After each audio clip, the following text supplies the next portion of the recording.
What's up, guys? We're here at AMC Town Square with Chasing Cinema. Mr. James Hsu.com, and we're here to talk about John Cho in Searching. Yes, a movie that you and I both have been highly looking forward to. The new thriller about a missing girl and a dad from behind the computer, behind the keyboard, trying to figure out what exactly went wrong. A couple years back, I was a big fan of Unfriended, a horror movie. Was cool. That was much smaller. You know, not everyone saw it, but it kind of flew by the radar. A bunch of friends were on Skype.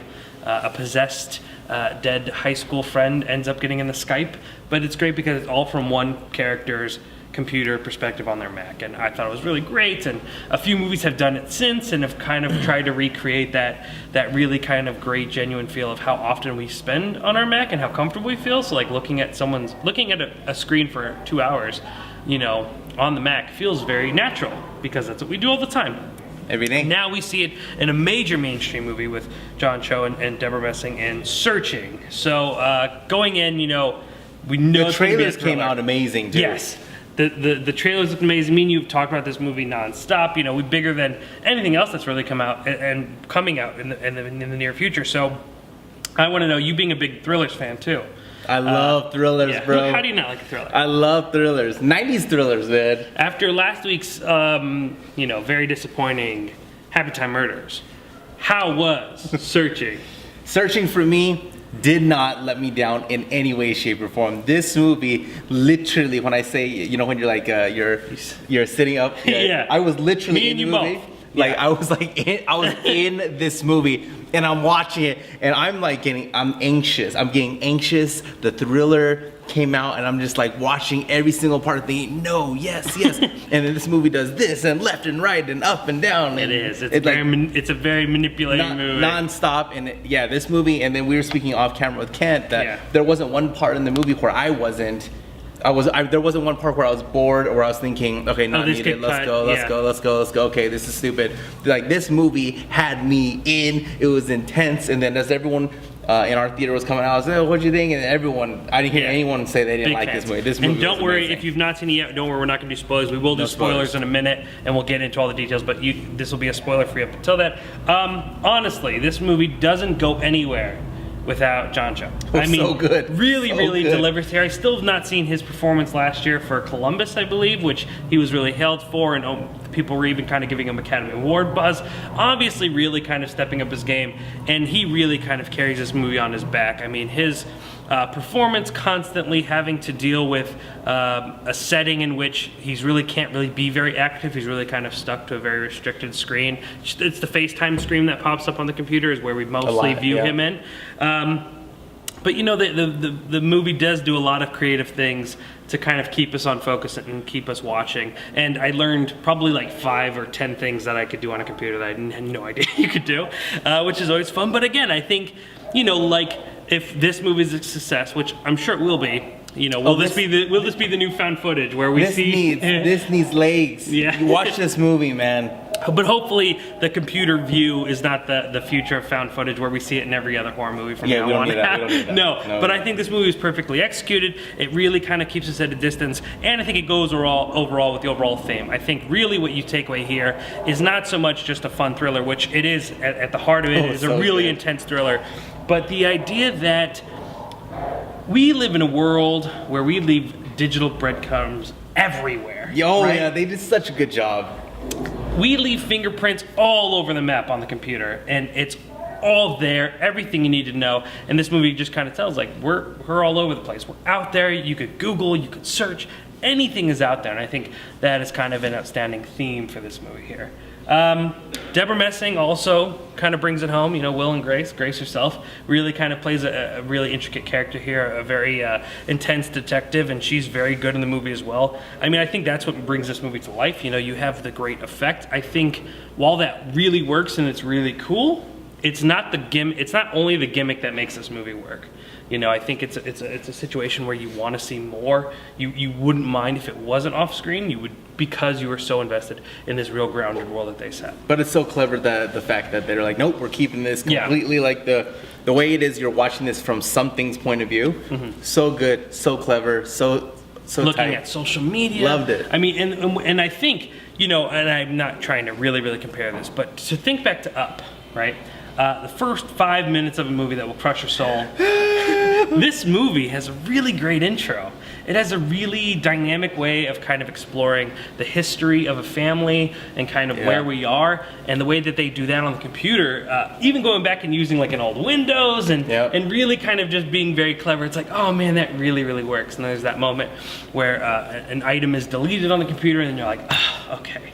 Like I know where we are. Yeah, when he deleted whatever he deleted, you literally, your heart is like, oh no. Yes. And it was really, really good. And then we're really kind of setting the story. Unlike Unfriended, which really isn't a no-cut view of this computer screen where we're at a few times, but this movie we really kind of do explore different places. We explore a cell phone, we explore other people's computers, we explore other people's point of view on a computer, not just John Cho's. Yeah, that was good. I never heard of the other thing that they use, the UChat. The main one? No, UChat. Is that a real thing? No, that wasn't called UChat. Was it? MeChat? Something chat. Yeah, but yeah, I never heard that either. But I'm sure I have no doubt that that's a real thing. It's technically a Periscope. That kids do, yeah. But I don't know if the UChat's a real thing. I have no doubt that kids use that, and God, look at how. But I mean, it was up top. You have a really great, intense thriller. I'm sure that's a movie that if it's real. A movie that constantly has you guessing and wondering what's going on. It's a really great whodunit. It's a very clever movie, but what really brings it over the top is John Cho's performance. So good, so intense. Absolutely. You gotta watch this movie. Absolutely great. I mean, man, especially after last week, it was really great bringing me up. I for sure see this right now. Yeah. I for sure see this right now on my top 10, if not 100%. On my top 5. 100% on my top super engaging. Hot top 5. The question with this movie is that I am curious about, though, is will it hold up second viewing? You know, I'm sure there's a lot of things that you'll catch because there is so much twists and turns that you might see that might intrigue you more, you might catch earlier. But I wonder if the movie just holds up wanting to sit through it again in the setting that we're in. It's really engaging when you don't know what's going on, but maybe when you do, it changes a little bit. Yeah. But anyway, I was really happy, and I'm excited to see it again as well. Yeah. I definitely have to watch it again in knowing I know everything, and then. You make a good point too, because like what makes movies like on the epic of your all times is when you can watch it over and over and over again. It just doesn't get old. And I am curious to see how this is gonna hold up. But for a first time watch, absolutely must watch of 2018. Searching. Amazing. Because as good as John Cho is, the real hook is just you trying to kind of figure out what's going on. And I think you're more forgiving to be thrown around a computer screen and to like constantly go through all of these really what would be kind of mundane tasks of Facebook, and and I wonder if you're going to be able to hold on and not get a little bit understood second time around. But I would think not, because I think the performances and characters are so kind of grounded in reality. And the way they present things, I mean, you have these very expected ideas of how things will kind of fall out. Not really. For instance, when the whole movie revolves around Margot going missing. And the way that they kind of unfold that, and how there's constantly ways of like, okay, no, I'm overreacting, like the parent reaction and how it's done through text messages, phone calls. I think it's really clever. And I think those are things that we could definitely appreciate now. And it's a movie that I think will be absolutely hilarious when people watch it maybe in 20, 30 years, if it's still around then, to see how, because this movie will really date itself. That's how you did that? It's like when you see computers in like 70 movies when it's black and like just green font. No, they're like, what are they typing? This was done when they had keyboards. Oh my gosh. Exactly. You couldn't think and it just came out? I mean, I think it's a really, really great movie. It's very much about today. It talks about today and our use of social media. It also talks about a lot of other things that go on today. And I think it really explores this really kind of very scary theme of parents knowing their children and what we keep from each other. Not necessarily just in the parent and child dynamic, but in any dynamic. I mean, the computer in an odd way is the most intimate place we'll ever be, because it's where we kind of really are ourselves, whether it be like through search history or whatever we do on a computer. That's who we really are. That's what we're really thinking. Like if I pulled up your Google search history, it's probably like 50 random things that you were just thinking about throughout the day, but things I probably don't even know you think about, and it really is this kind of really telling journal, only far more intimate because your resources are endless. And I think that's a really great thing with this movie here. I love it. So Let's get to the goods. Let's talk about some spoilers. So here, if you've not seen the movie, don't watch any further. We're going to talk about spoilers. We're going to spoil this whole movie, and trust me, the best part about this movie is kind of really unfolding the secret. So make sure you watch the movie first. Yeah, absolutely. Even if you're the person that says, I don't need to, just freaking watch the movie Because you know what you're doing, you're going to really do a disservice to the movie, because that's really the tension that gets you, and that's what really brings you into the story. So make sure to do that. From here on out, we are doing spoilers. So, of course, the big spoiler is that Detective Vec, who plays Debra Messing, the detective who was involved in the case, of course, is somewhat involved in the situation prior. What we learn throughout the movie is that her son actually was oddly, in a way, involved with Margot, and accidentally causes her to fall off of a cliff at her favorite hiding spot, and Debra Messing decides to take it upon herself to hide the evidence and kind of create this whole new case as she volunteers, which we find out at the end, on the case. How did you feel about the major plot twist that Debra Messing, Detective Vec, wasn't on our side? See, I'm not good at realizing this stuff out. I'm really not. I know that about me. And about 30 to 40 minutes prior to the movie being over, this dude talks to my girlfriend and says, it was the son. And then I heard him say that too. I was just thinking to myself, no. And then it is. So, because I'm thinking the whole time, yeah, but why would Margot just like run away? You know, like why would she do that? Like, but then we realized too that the relationship wasn't exactly. She's like, I want to talk about my mom. And well, yeah, there's that really important part. There's two really important parts that really kind of. Like, granted, I think that there's some argument that there's not much development between Margot and her dad's relationship in the movie, but you have two key factors. You have that one text message where he was going to write, your mom would be proud too. And you're like, oh, you know that's coming. You know we're gonna get that later, but he doesn't send that to her. And you can tell, like, okay, if he's not comfortable talking, like that already alludes a whole bunch to the relationship. And then there's that really, really heartbreaking clip that she posts on UCast or whatever it was called when she's talking about her mom's birthday and her dad comes up and you know he wants to address the fact that it's her mom's birthday, but he only could mention the voice. Something that's really, you know, whatever, but to them it's their one kind of connection, it's their escape, and he can't address the real emotion that's going on in that room, even though you could clearly see the emotional weight that she kind of has on her shoulders while she's making that video, so any dad should be able to say. So in my mind, like, he notices it and he just can't address it. He can't, and he struggles, and he finally just says, oh, the voice is on tonight. And I think that's really, really telling and kind of, again, speaks to the movie is how it presents its information more than just being like, oh, my dad never, like, she never in the movie goes, my dad never wants to talk to me about my mom. She never says that. You don't need to. But they allude it in so many really great ways that I think that's what's really rewarding about this movie. The more you look at things and the more you kind of accept how the information is presented, you learn a lot. Yeah, and hearing you and Kent talk too, I'm like, oh yeah, they did the. Oh yeah, so there's now that you know the ending to it, yes, especially on the second viewing, I'm sure there's so many, not even subtle. There's just so many things that are apparent. Yeah. And even Chasing saying right from the get go of the movie, it says #1 trending topic on Twitter is catfish. I think when the first time she goes on Twitter, or the first time John Cho goes on Twitter, when he's looking up her Twitter account, the first trending thing on the side of the page is catfish, and so that was already in my mind, and then. Later, while she's doing the U-casting, you have this character who is supposedly a female Pittsburgh waitress, and her name is Fish and Chips, and honestly, and I'm not exaggerating, that was to me the biggest tell. I was like, no girl would name herself Fish and Chips. It's just such a random name, it doesn't really work. And that kind of just really led me to believe that there was some fishy there. And plus her photo looks kind of fishy. There? Yeah, right. And plus her photo, like, you know, if that girl added you on Facebook, you'd be like, you're not real, right? It's funny you say that, because all my friend requests at this point now, they're all fake spam, people. Yeah. It's all fake people. And all I do is literally click on their profile before I even accept it now. Yeah. And just look up, like, no, you're fake. But it's interesting. So, like, not only does this movie touch on the fact on how important technology is into our everyday life, not only does it talk about the idea that we leave this footprint everywhere we go, it also addresses the idea of catfishing, which is, obviously very apparent and very, very popular right now. Well, not popular in terms of, like, the cool thing to do, but it's something that's a hot topic. Oh, it's a real thing. And, and the movie really it goes into a lot of places and touches on a lot of things. I think one of the most interesting places that it goes is that it makes a point to talk about how people treat you when you're alive, and then that was so good. like that was, or even when she was missing. Yeah, that's a she was my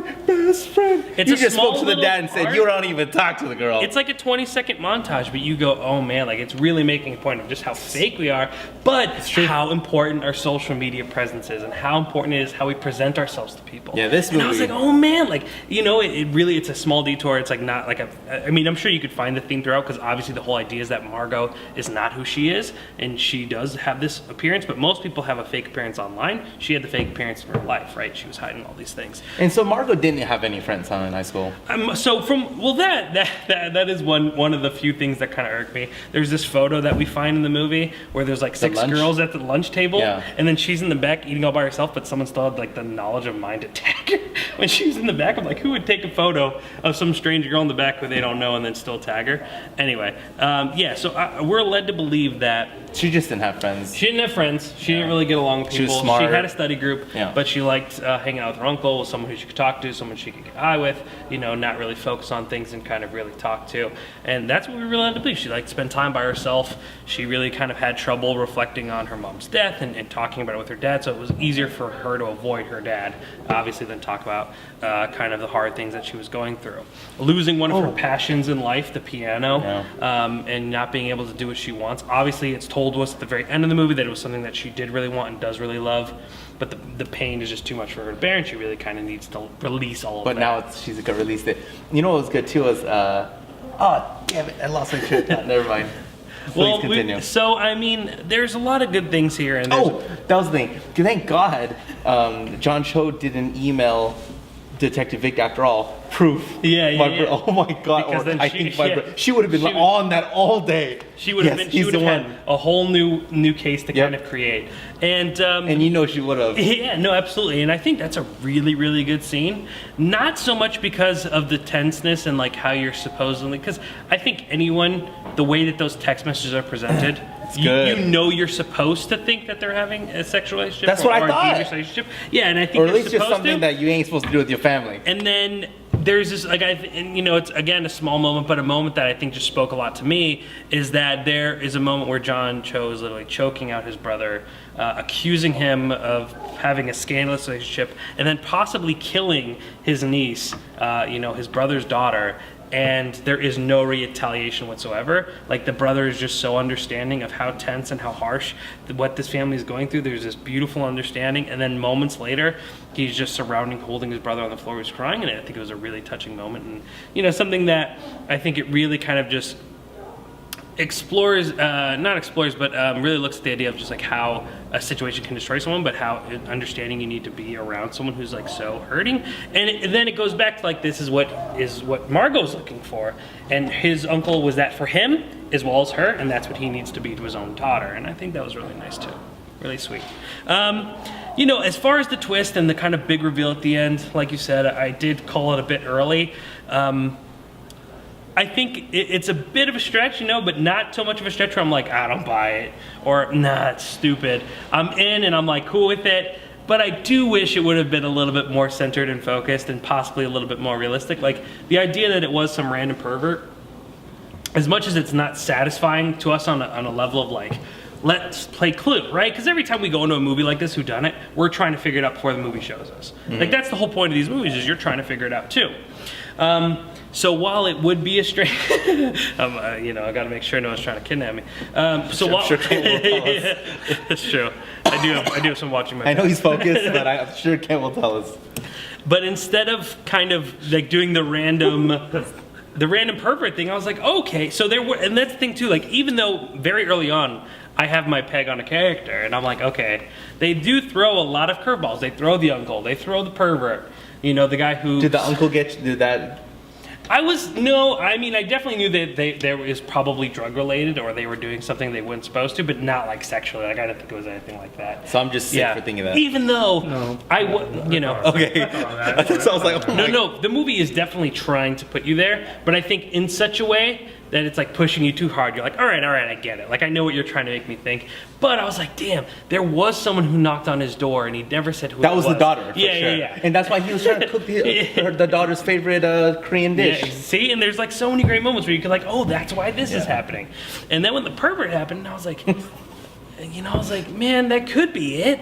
I was like, that's really gonna screw everyone out of a good whodunit ending, though. You know, that's not a very rewarding ending. Like, once that happened, they're like, oh, she's dead. You know, this is what happened. You're like, oh man, that's kind of. Were you bummed out? Like, did you believe that, or no? You're like, this is fake. Well, for me, I'm just watching like Law and Order SVU. Yeah. You know, so it was like dun dun dun. It's like, oh, it was this is the guy that did it. Okay. But were you satisfied though, like being so tense, and then it being like some random guy that we didn't know, and he was just like, oh, it was me. And I put her in. You know, I don't know. I guess I was okay with it, but then at the ending when he sent the thing to the memorial, and it was the photo, the stock photo. Model. I was just like, what is going on here? This movie is just nuts. I mean, yeah, I think there was an interesting route you could have taken with it, someone that's not involved in a bit more of a estranging, you know, just kind of really, you know, unrelated event. But I think it does take away from the whole murder mystery that feels so rewarding, you know, and like just like, oh no, like all of it makes sense now. But overall, I mean, I think anything here really works out, and I think again, it really kind of falls in the back of John Cho. Debra Messing is also really very good in the movie. I think the way that information is presented, you know, this is a movie where I think people could say like, oh, there's not a lot of development here, and I think it's not true. I think you just really got to kind of have it developed, and you have to accept the development as the movie reveals information to you. Love it. What a great movie. Watch the movie. Great movie, absolutely. Holy crap. Yeah. All right, next week, my brother. Next week, we are venturing on to Peppermint. Or the more popular choice, The Nun. Oh, is Nun also? Yeah. Oh, Nun's gonna be good, but I'm gonna watch Peppermint, believe it or not. What? Over The Nun? Yeah, I know it's That's crazy. because you're scared. No, I love The Nun. Yeah? But you don't love The Nun enough then. No, that's true. Maybe I'll watch The Nun. But Peppermint looks really good to me. Yeah. Peppermint is intriguing. There might be another release, but I know The Nun is a big one. Usually, always the week of my birthday, it's a horror movie. And The Nun is this week, and then next year it's It too. So, back-to-back horror movies. But The Nun, part of the Conjuring universe, a universe that I'm a huge fan of. I've enjoyed both Conjuring films.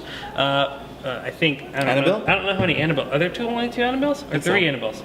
I like the last Annabelle movie, I think. You know, but James Wan, he's the man, you know. Blumhouse and him know what they're doing with the horror stuff. The trailer for The Nun looks incredibly creepy. I think she's an incredibly creepy character. I'm excited to learn about her. The first time I saw The Nun, I was just like, what the freak, dude? In Conjuring 2, Who is the one that thinks and then she appears in the most recent Annabelle movie. And I think, you know. she's in the after credits. In the after credits, and she's in a photo. There is the photo that they see on Annabelle's counter where we first see the nuns. And you're like, oh, that's where the nun comes from. So I'm hoping, I like her because she is kind of so mysterious. So I'm hoping the diving into her world and kind of creating that whole universe doesn't hurt that really kind of terrifying figure. But, you know, I'm down with that. It was a priest that did it. Maybe there's a mystery to that one too. Maybe. Absolutely. But we'll be here next week at AMC Town Square at 10 o'clock where we always are for our private premieres. You don't want to watch Searching with a bunch of annoying people who would have talked through the entire thing or would have been any sorts of the way. So that means you have to come to our premiere where you go with close friends. You're with me and Hsu, Mr. Wong, and you're having a great time and everyone's really respectful. Such a good thing too that you just mentioned, because in our theater, literally, everyone's just so dead silent, quiet. And that's an attribute to the movie too. Yeah, absolutely. When that happens, it's like this movie, guys, is a movie where if you got to watch it opening weekend right now. Yes. Because you're going to hear about it. Yeah. And people are going to be in the theater, and it's going to be literally dead silent. Yeah. Because we're all just like. Yeah, I hope it's a movie that doesn't turn people away on the idea that it's only behind a computer too. I could imagine, just like some people don't like found footage, some people are like, oh, I don't want to watch a computer screen for 2 hours. This is a movie that goes so much far beyond that. And while it is a great gimmick, it is so much more than just a gimmick. You know, this movie is so much more than just being a computer screen the entire time. It's far better and it's far more developed. And one of my favorite performances of the year from John Cho. I think it was really, really good. Like every day, the dude looked older and worse. You know, and like, granted, you know, there's a wonderful world of makeup out here, but that man made me believe he was just like on death's door of just like misery and everything. And you know, in the beginning of the movie, you're like, oh, that's John Cho. And then you're like, who is this guy? He's like 65, you know? So, yeah, I mean, dude knows what he's doing. I love it. All right, ChasingCinema.com is known as the Film Lovers website.